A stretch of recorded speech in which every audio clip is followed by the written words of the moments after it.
Systematic investment plan यानी SIP. SIP काफ़ी popular mode of investment है म्यूचुअल फंड इन्वेस्टर्स के एरिना में, उसके ग्रुप में।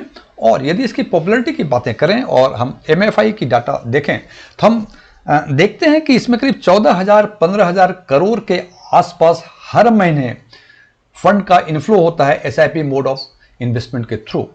यानी हर महीने एसआईपी के द्वारा करीब 15,000 करोड़ के आसपास का इनफ्लो होता है, इन्वेस्टमेंट होता है म्यूचुअल फंड में। और यदि अगस्त 2023 के डेटा की बात करें तो ये अमाउंट 15,814 करोड़ है। इसका मतलब 15,814 करोड़ रुपए एसआईपी के थ्रू म्यूचुअल फंड में इन्वेस्ट हुए हैं। ये तो हुई अमाउंट की बातें।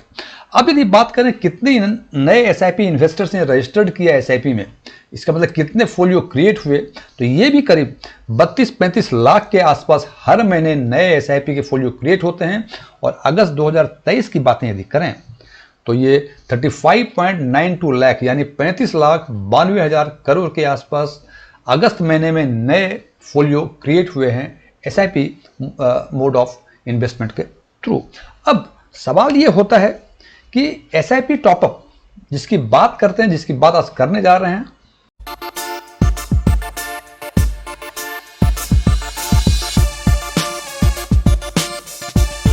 यदि मेरा ये वीडियो आपको पसंद आए इसे लाइक करें, अपने फ्रेंड्स के साथ शेयर करें। कुछ चीज़ें अच्छी लगी हो कमेंट करके बताएं, कुछ चीज़ें अच्छी नहीं लगी हो इसके बारे में ज़रूर बताएं। और यदि आप पहली बार हमारे चैनल को विजिट कर रहे हैं तो सब्सक्राइब करें और बगल में बेल आइकन को जरूर दबाएं ताकि हमारे सभी नए वीडियो की नोटिफिकेशन आपको लगातार मिलती रहे। S1 टेक्सविन में आपका एक बार फिर से स्वागत है। मेरा नाम डीएम झा है। आज की वीडियो में हम चर्चा करेंगे एसआईपी टॉपअप के बारे में और इसमें चर्चा करेंगे कि एसआईपी टॉपअप क्या है, इसको क्यों करें, ये कैसे काम करता है और इसके थ्रू वेल्थ क्रिएट कैसे होते हैं। सबसे पहले बात करते हैं एसआईपी टॉपअप क्या है। एसआईपी, इसमें दो वर्ड हैं, एसआईपी और टॉपअप। तो जैसा कि आप जानते हैं कि एसआईपी का मतलब फिक्स्ड अमाउंट रेगुलर इंटरवल में इन्वेस्ट करने की प्रक्रिया को एसआईपी कहते हैं। और दूसरा वर्ड है टॉपअप। टॉपअप मीन्स इस फिक्स्ड अमाउंट को यदि हम बढ़ाएं तो उस अमाउंट को, उस प्रक्रिया को एसआईपी टॉपअप करते हैं। अब ये फिक्स्ड अमाउंट जो बढ़ाना है इसको दो तरह से बढ़ाया जा सकता है। एक होता है परसेंटेज टर्म्स में, एक होता है फिक्स्ड अमाउंट पे। यानी यदि मान लीजिए आपने 5,000 रुपये पर मंथ की एसआईपी कराई है और उसमें यदि आपने उनको मैंडेट दिया म्यूचुअल फंड्स को कि आप 5,000 का परसेंटेज मीन्स एवरी ईयर जो भी फिक्स्ड अमाउंट है उसका 10% यदि बढ़ा दें आप हर साल, तो फर्स्ट ईयर 5,000 के एसआईपी में 5,000 पर मंथ कटेंगे एक साल तक। नेक्स्ट ईयर 5,000 का 10% बढ़ जाएगा और उसी हिसाब से थर्ड ईयर फिर उसका 10% बढ़ जाएगा। इस हिसाब से in due course in the long term ये पैसे बढ़ते जाएंगे हर साल इन द टर्म्स ऑफ परसेंटेज। या ऐसा भी हो सकता है कि आपने कहा, जैसे आपने कहा कि भाई 5,000 रुपये पर मंथ की एसआईपी है, हमें फिक्स्ड अमाउंट बढ़ाना है, मीन्स हम मैंडेट देते हैं उनको 500 रुपये या 800 रुपये या 1,000 रुपये एवरी ईयर इसमें ऐड करते जाएं। मान लीजिए आपने कहा 500 ऐड करना है तो फर्स्ट ईयर तो 5,000 रुपये हर मंथ होंगे, सेकेंड ईयर में 500 रुपये ऐड हो जाएंगे, इसका मतलब 5,500 हर महीने कटेंगे। थर्ड ईयर में फिर 500 ऐड हो जाएंगे, मीन्स 6,000 रुपये हर महीने कटेंगे। So SIP top up fixed amount को टॉपअप करना, बढ़ाना, एनुअली बढ़ाना, और ये बढ़ाना either in the terms of percentage और in terms of fixed amount. अगला सवाल, हम एसआईपी टॉपअप क्यों करें। नॉर्मल कोर्स में there are two school of thoughts. पहला थॉट्स है स्पेंड फर्स्ट सेव लेटर। जो भी आपकी इनकम होती है उस इनकम में से या सैलरी मिलती है, उस पहला स्कूल ऑफ थॉट्स के पहले खर्च करें, जो बचता है उसको सेव करें। दूसरा स्कूल ऑफ थॉट्स है कि पहले सेव करें और उसके बाद जो बचता है उसको खर्च करें। यह बात तो सच है। यदि फर्स्ट स्कूल ऑफ थॉट्स को यदि आप ऑप्ट करते हैं तो इसके लिए आपको काफी पैसे चाहिए, क्योंकि पूरा खर्च करने के बाद जो बचे उसको आप सेव करें। It needs much money. और यदि आपके पास इतने पैसे होते तो शायद आप ये वीडियो ना देख रहे होते। सेविंग के लिए मैंडेटरी है कि पहले आप सोच लें कितना सेव करना है, उसको सेव कर लें और उसके बाद जो है उसमें स्पेंड करें। खर्चे को उसी हिसाब से आप बढ़ाएं, सो दैट कि जो रिमेनिंग अमाउंट है उसमें आप स्पेंड कर सकें। सो यदि आप चाहते हैं in due course in the long run आपको वेल्थ क्रिएट करना है या आपको पैसे बनाने हैं, तो आपको second school of thoughts follow करना चाहिए। यदि आप first school of thoughts follow करते हैं तो ये वीडियो आपके लिए नहीं है, बिकॉज आपके पास काफ़ी पैसे हैं खर्च करने के लिए और बचेंगे तो आप सेव करेंगे। दूसरा aspect, either you are salary earner, या तो आप नौकरी करते हैं, फिक्स्ड इनकम होती है, या बिजनेस करते हैं, या फ्रीलांसर हैं, या प्रोफेशनल्स हैं। इन एनी केस साल दर साल आपके इनकम में, आपके सैलरी में बढ़ोतरी होती है, आपके बिजनेस में प्रॉफिट बढ़ता है। यदि आप सैलरी अर्नर हैं, आपको एवरी ईयर एनुअल इंक्रीमेंट मिलता है। ये इंक्रीमेंट रेगुलर इंक्रीमेंट मिलता है, इसके साथ साथ एक और इन्हांसमेंट होता है। यदि आप हायर लेवल पे एलिवेट हो गए तो आपके इनकम में एडिशनल इंक्रीमेंट ऐड होता है। और चूंकि आपने सोचा है कि पहले सेव करेंगे फिर स्पेंड करेंगे, इसका मतलब जो इंक्रीमेंटल इनकम आपका बढ़ता है हर साल, उस इंक्रीमेंटल इनकम में से यदि कुछ अमाउंट आप इन्वेस्ट कर देंगे, SIP टॉपअप कर देंगे, मीन्स 10,000 का कर रहे थे और इस साल आपका 2,000 रुपये एनुअल इंक्रीमेंट मिला, तो सोचते हैं कि 2,000 में से 1,500 रुपये को टॉपअप कर दूं हम, तो इससे क्या होगा कि 10,000 और 1,500 11,500 आपका सेकेंड ईयर से स्टार्ट हो जाएगा। और इन ड्यू कोर्स हर साल यदि ऐसे ऐड करते जाएंगे आप, तो इन ड्यू कोर्स आपका अच्छा कॉर्पस क्रिएट हो जाएगा। और यदि आपने सोचा कि एनुअल इंक्रीमेंट को पहले स्पेंड करना है और उसके बाद सेव करना है, तो वो सेव कभी नहीं हो पाएगा। और आप हमेशा जिस टाइम आप रिच, जब तक आपकी इनकम होगी रिच रहेंगे, लेकिन जिस दिन इनकम समाप्त हो जाएगी आपकी, उस दिन आप पुअरेस्ट अमॉन्ग पुअर हो जाएंगे। इस बात का ध्यान रखें। इसीलिए एवरी इन्वेस्टर्स को SIP टॉपअप फॉलो करना चाहिए। वो टॉपअप हो सकता है कम अमाउंट का हो, कोई बात नहीं, लंबे समय में ये कम अमाउंट काफी बड़ा वेल्थ क्रिएट कर देगा।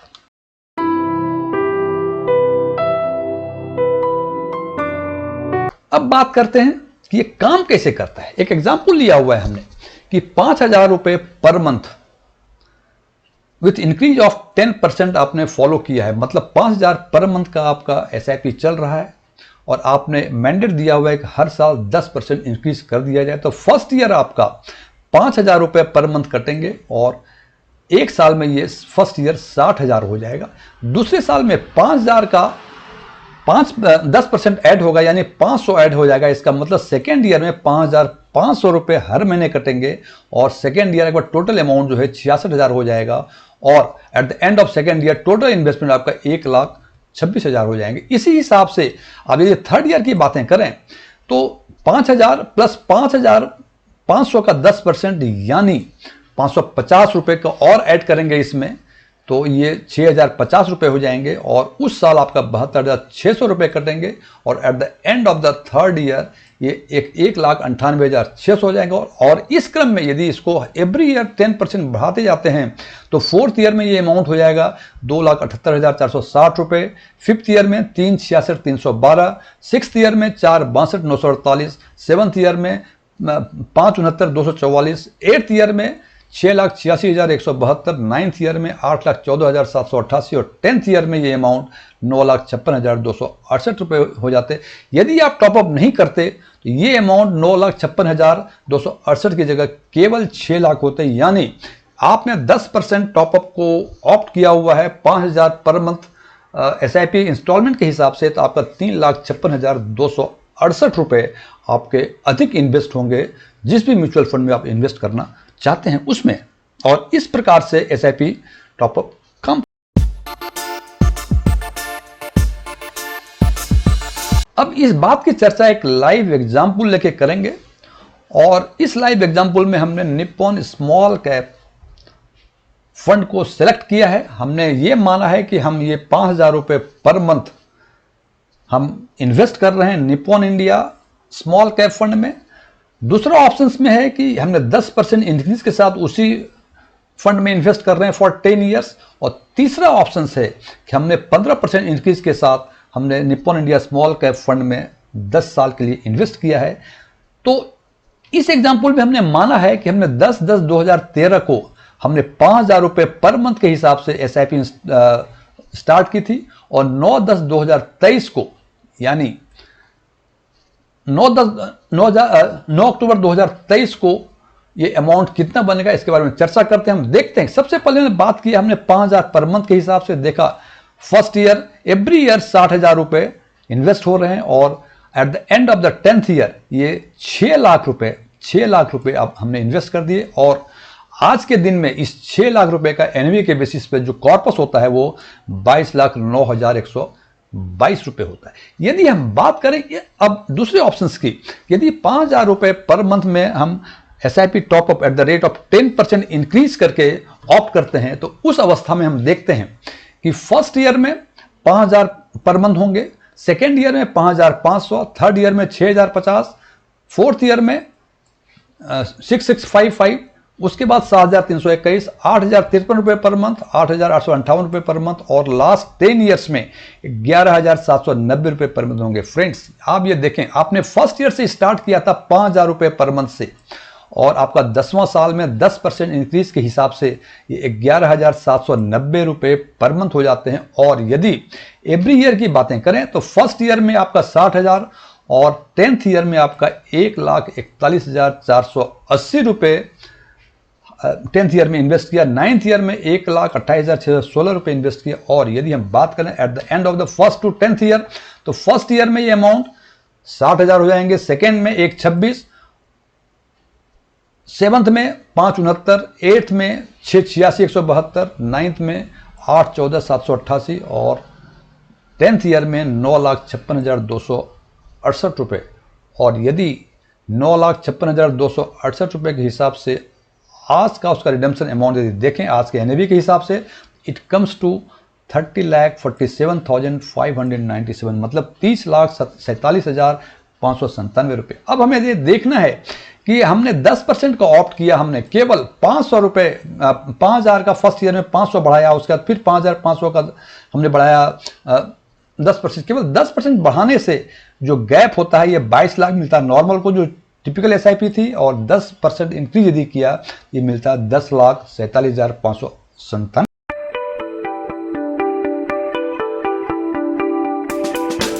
अब हम देखते हैं कि ये 10% की जगह पर यदि हमने इसको बढ़ा के 15% कर दिया तो हम देखते हैं कि 15% के केस में हम पूरे 10 साल में 12,18,223 रुपये इन्वेस्ट करते हैं और इसका कॉर्पस जो बनता है ये 36,29,988 रुपये बनता। अब हम इन तीनों के यदि एक साथ कंपेयर करें तो हम देखते हैं कि फर्स्ट ऑप्शन में से दूसरे ऑप्शन के बीच फर्स्ट ऑप्शन में हमने 6 लाख रुपए इन्वेस्ट किए थे, सेकेंड ऑप्शन में हमने 9,56,268 रुपये इन्वेस्ट किए थे, यानी हमने सेकेंड ऑप्शन में फर्स्ट ऑप्शन के कंपैरिजन में 3,56,268 रुपये अधिक इन्वेस्ट किए और जिसके एवज में हमें 10 साल में 8,38,475 रुपये एक्स्ट्रा हुए। मतलब पहले में हमें मिल रहा था 22,09,122 रुपये और 10% इंक्रीज करने पर हमें मिला 30,47,597 रुपये। और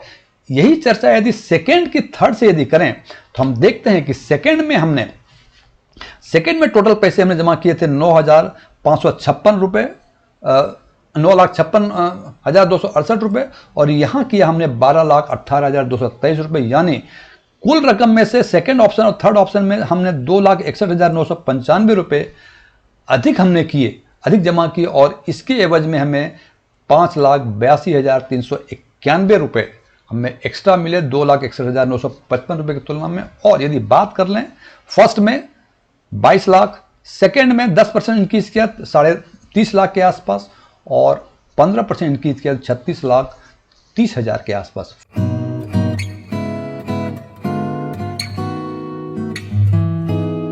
यहां हमने देखा कि फर्स्ट केस में केवल 10% इंक्रीज किया, सेकेंड केस में 15% इंक्रीज किया, लेकिन जो कॉर्पस का जो डिफरेंस है वो पहले केस में 8,38,000 के आसपास है और दूसरे से तीसरे में 5,82,000 के आसपास है।